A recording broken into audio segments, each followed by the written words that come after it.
मिटवा दिया, पलटी मार गई मैडम। ये कौन सा डायलॉग है?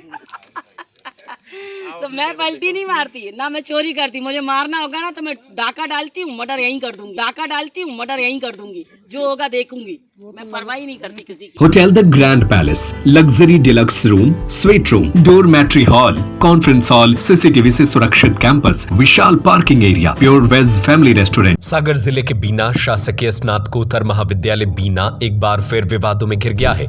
कॉलेज के प्राचार्य डॉक्टर रेखा बरेठिया पर अखिल भारतीय विद्यार्थी परिषद ने गंभीर आरोप लगाते हुए उनके पूरे कार्यकाल की उच्च स्तरीय जांच की मांग उठाई। जिला संयोजक दीनदयाल सिंह ठाकुर, नगर मंत्री आदित्य घोषे और सह मंत्री निकिता तिवारी ने सिविल लाइन में आयोजित प्रेस वार्ता में प्राचार्य पर भाई भतीजावाद, भ्रष्टाचार और वित्तीय अनियमितताओं के विस्तृत आरोप पेश किए। एबीवीपी पदाधिकारियों ने दावा किया कि प्राचार्य डॉक्टर रेखा बरेठिया ने नियमों को ताक पर रखते हुए अपनी बहू जया पंथी को बायोटेक विभाग में अतिथि विद्वान के रूप में नियुक्त किया, जबकि यह स्पष्ट रूप से नियम विरुद्ध है। साथ ही वीरेंद्र पंथी को भी विदिशा गंजबासौदा से बीना में स्थानांतरित कराकर साथ में रखा गया। विद्यार्थी परिषद का कहना है कि जन भागीदारी समिति के अध्यक्ष की नियुक्ति न होने के चलते बैठकें बंद है और समिति की राशि का दुरुपयोग किया जा रहा है। कॉलेज की वेबसाइट निर्माण को लेकर खेल विभाग में सामग्री खरीद तक कई मामलों में आर्थिक अनियमितताओं के आरोप लगाए गए हैं। दीनदयाल सिंह ठाकुर के अनुसार इन सभी मामलों की शिकायत संभाग कमिश्नर, अतिरिक्त संचालक, उच्च शिक्षा सहित कई अधिकारियों को ज्ञापन के माध्यम से की गई है, लेकिन फिर भी कार्रवाई न होना चिंताजनक है। उन्होंने बताया कि प्राचार्य ने बिना विज्ञापन के अपने परिचितों को नियुक्ति दी और एक अल्प शिक्षित भृत्य को भी नियमों के विरुद्ध नियुक्त किया गया। एबीवीपी ने यह भी आरोप लगाया कि प्राचार्य के खिलाफ 5 शिक्षकों ने लिखित शिकायत की थी, लेकिन उन्हें डरा धमकाकर उनके बयान बदलवाए गए। यहां तक कि एसडीएम के सामने कॉलेज कर्मचारियों को SC/ST एक्ट लगवाने की धमकी दी गई।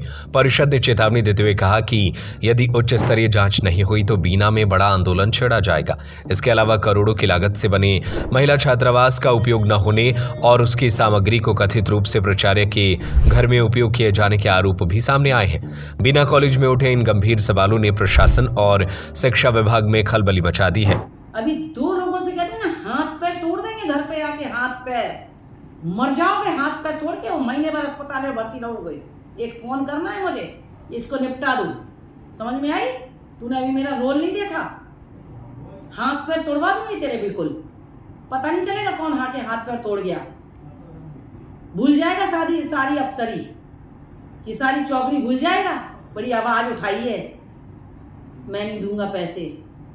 हम चाहते हैं कि बिना प्राचार्य पर किसी उच्च अधिकारी, सक्षम अधिकारी के द्वारा जांच बिठाई जाए। लगातार जो वित्तीय अनियमितताएं आ रही हैं, लगातार नियुक्तियों में जो घोटाले दिए जा रहे हैं, अपने अंडर के हर कर्मचारी को प्रताड़ित कर दिया है, मानसिक रूप से, आर्थिक रूप से। सबके पैसे काटे जा रहे हैं, उनको धमकाया जा रहा है, गोली मारने की सरेआम धमकी दे रही हैं, हाथ पैर तोड़वाने की धमकी दे रही हैं। अगर ऐसा माहौल, ऐसा वातावरण हम शिक्षा के मंदिरों में अगर अपेक्षित करेंगे तो छात्र पढ़ेगा कब? आप लगातार अगर सिर्फ धन और सिर्फ उसी को लेके लगातार काम करेंगी तो विद्यार्थी परिषद सतत कॉलेज कैंपसों में काम करता है। आज ऐसी दयनीय स्थिति है कि जहां टीचर्स ही एक दूसरे को खाने पे तुले हुए हैं। ऐसी स्थिति को लेके हम उग्र आंदोलन करेंगे। उच्च अधिकारियों में कमिश्नर सर को ज्ञापन देने वाले हैं आज। उसके अलावा हम आयुक्त में भी ज्ञापन दे चुके हैं, लगातार ज्ञापन प्रदर्शन कर रहे हैं, लेकिन अभी तक कुछ नहीं हुआ। आगे ये सारे प्रूफ, वीडियो, ऑडियो सब प्रूफों के साथ हम आज आप लोगों के समक्ष उपस्थित हुए हैं और आशा है कि पूरे समाज में चलेगा। जो आंदोलन हम सिर्फ विद्यार्थियों के साथ लीड कर रहे थे, उसमें हम समाज की सहभागिता चाहते हैं। इस तरह की कारकुनानी क्यों है उनकी? क्या उनको इतना मनोबल कहाँ से मिल रहा है? भाई साहब, अब ये तो अपन नहीं कह सकते कि उनको मनोबल कहाँ से मिल रहा है, लेकिन जो भी कर रही हैं वो बहुत गलत है। उनको किसका संरक्षण है, उनको अधिकारियों को डील करना आता है, या फिर वो पुरानी है या महिला है या दलित, जो भी उनके आरोप है वो हम नहीं कह सकते। लेकिन हमको इतना पता है कि उस कैंपस में उस दायित्व के ऊपर रहते हुए आपको ईमानदारी से कार्य करना होगा। आपने बताया था कि 10 जाँचों में वो हर बार टीम चेक कर जाती है, तो ऐसी कौन सी मजबूरी है कि जांच अधिकारी भी उनको?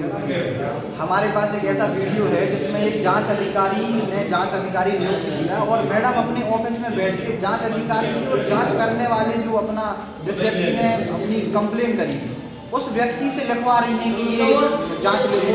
और जब जांच अधिकारी को सबमिट करता है तो वही के वही शब्द और वही ऑडियो हमारे पास है। जब शिकायत करने वाले कुछ ना दबाव, प्रेशर, मारने की धमकी, हाथ पैर तोड़ने की धमकी, तो वो जहाँ बोलता है मैडम वहाँ साइन कर देता है। लगातार नियुक्तियां बिना जनभागीदारी समिति के परमिशन के नियुक्तियां करती जा रही हैं, बैक डेट में नियुक्तियां हो रही हैं। इसके अलावा वित्तीय लेन देन बहुत ही गड़बड़ है। जब ये आई थी तब 2.5 करोड़ रुपए का ऐसा वित्तीय मद उसके पास कॉलेज का था, जिसमें से अभी पिछले जून जुलाई में मात्र 40 लाख रुपए बचा है। बीच में 2 महीने ऐसे आए जब अतिथि विद्वानों की सैलरी पेमेंट नहीं हुई 2 महीने, तो वो कहाँ जा रहा है? मेंटेनेंस में लगा रही हैं। एक वेबसाइट होने के बावजूद दूसरी वेबसाइट कॉलेज की निर्माण कर दी, उसमें 3 लाख के आसपास का बिल लगा हुआ है। सारे कोटेशन फर्जी हैं, उसको खोखला कर दिया है पूरे महाविद्यालय को। इसके अलावा प्रताड़ना, SC/ST एक्ट की धमकी, हाथ पैर तोड़वाने की धमकी, सामने आके गोली मारने की धमकी, ऑन रिकॉर्ड ऑन वीडियो भी जो कह सकता है, तो कैसा भाव का भय का माहौल हुआ।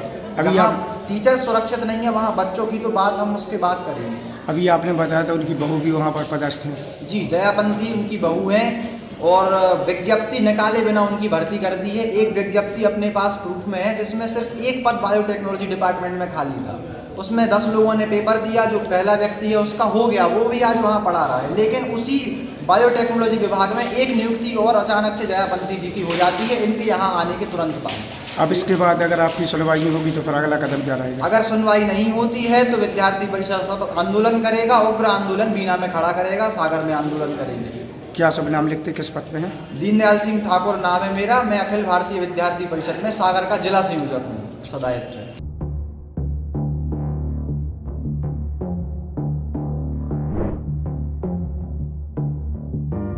Sarju Patel, Sagar TV news. Hotel the grand palace, luxury deluxe room, suite room, dormitory hall, conference hall, CCTV से सुरक्षित कैंपस, विशाल parking area, pure veg family restaurant, स्थान भोपाल रोड, सागर। बुकिंग के लिए संपर्क करें